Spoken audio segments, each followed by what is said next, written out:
Assalamualaikum warahmatullahi wabarakatuh. Perkenalkan, nama aku Putri Zilan Zalila dengan NIM 2111211343 dari jurusan Ilmu Kesehatan Masyarakat.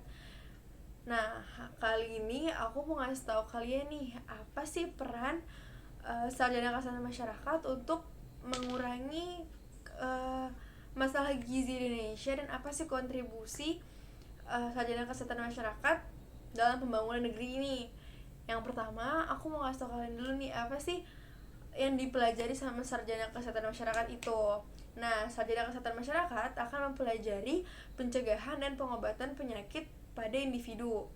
Nah, bidang ilmu ini juga bertujuan untuk menjaga dan mempromosikan kesehatan sosial dengan mempelajari hubungan antara manusia dengan lingkungannya dan antara manusia dengan metode pencegahan penyakit tersebut. Nah, selanjutnya, kesehatan dalam suatu kawasan maupun kesehatan di lingkungan kerja.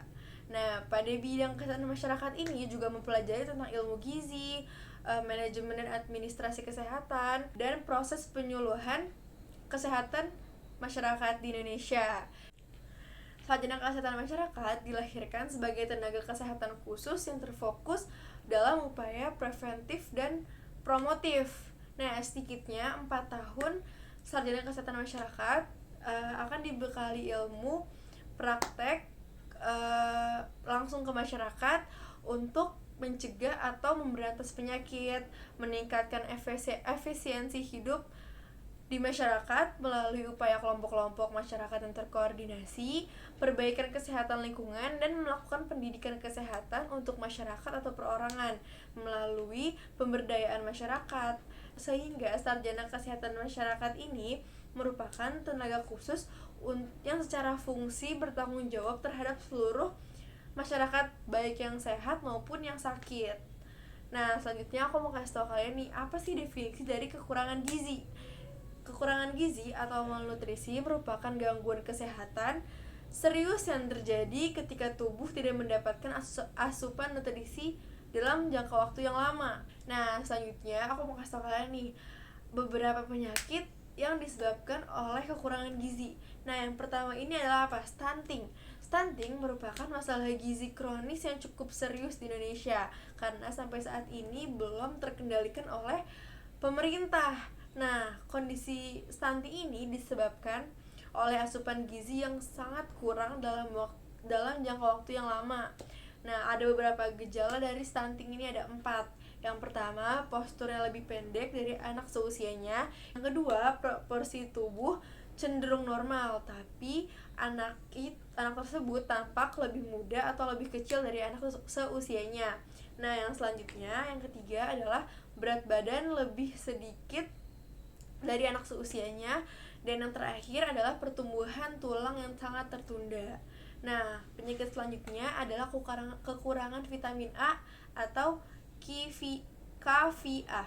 Kekurangan vitamin A atau KVA merupakan masalah gizi di Indonesia yang umum dialami oleh anak-anak dan ibu hamil.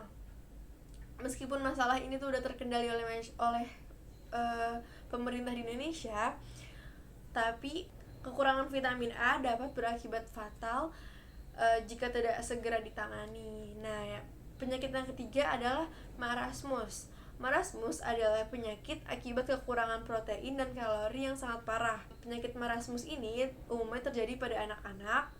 Nah, pada kondisi marasmus ini berat badan tuh lebih rendah 80% dari berat normal di usianya. Jadi terlihat sangat kurus. Nah, yang terakhir ini adalah anemia. Anemia merupakan penyakit kekurangan darah yang paling umum disebabkan oleh kekurangan gizi. Meskipun dapat dipicu oleh banyak faktor, tapi salah satu alasan utama terjadinya anemia adalah defisiensi zat besi dan vitamin B12. Nah, penderitanya biasanya mengalami sesak nafas, kelelahan, pucat, dan gejala-gejala yang menunjukkan rendahnya jumlah hemoglobin. Sebagai sarjana kesehatan masyarakat, untuk mengurangi masalah gizi ini, kita dapat melakukan beberapa cara nih, yaitu memberikan makanan tambahan yang bergizi untuk ibu hamil dan balita, melakukan komunikasi kesehatan tentang pencegahan masalah gizi melalui metode langsung dan tidak langsung. Nah, kemudian pencegahan penyakit dan manajemen gizi pada kondisi darurat, dan yang terakhir mengusahakan pemberian air bersih kepada masyarakat. Selanjutnya ada Sustainable Development Goals atau SDGs. Merupakan suatu rencana aksi global yang disepakati oleh para pemimpin di dunia, termasuk di Indonesia, gunanya untuk mengakhiri kemiskinan, mengurangi kesenjangan, dan melindungi lingkungan. SDGs berisi 17 tujuan dan 169 target yang diharapkan dapat tercapai hingga tahun 2030. Nah, 17 tujuan dari SDGs ini diantaranya adalah menghapus kemiskinan, mengakhiri kelaparan, kesehatan yang baik dan kesejahteraan, pendidikan bermutu, kesejahteraan gender, akses air bersih dan tersanitasi, kemudian energi bersih dan terjangkau, kemudian pekerjaan layak dan pertumbuhan ekonomi, infrastruktur, industri dan inovasi, mengurangi ketimpangan. Yang ke-11 kota dan komunitas yang berkelanjutan. Yang ke-12 konsumsi dan penduduk yang bertanggung jawab. Yang ke-13 penanganan perubahan iklim, menjaga ekosistem laut, menjaga ekosistem darat. Ke-16 perdamaian, keadilan dan kelembagaan yang kuat, dan terakhir kemitraan untuk mencapai tujuan. Nah, sebagai sarjana kesehatan masyarakat, kita dapat ikut berkontribusi dalam SDGs ini. Apa sih kontribusi yang bisa dilakuin sama sarjana kesehatan masyarakat? Yang pertama itu mengakhiri kelaparan, yang kedua itu menjamin penyediaan air bersih untuk masyarakat, dan yang pasti sudah tersanitasi. Yang ketiga itu meningkatkan pangan dan gizi yang baik untuk masyarakat, dan yang terakhir menjamin pelayanan kesehatan, reproduksi dan seksual. Nah, sekian video yang bisa aku kasih ke kalian semua.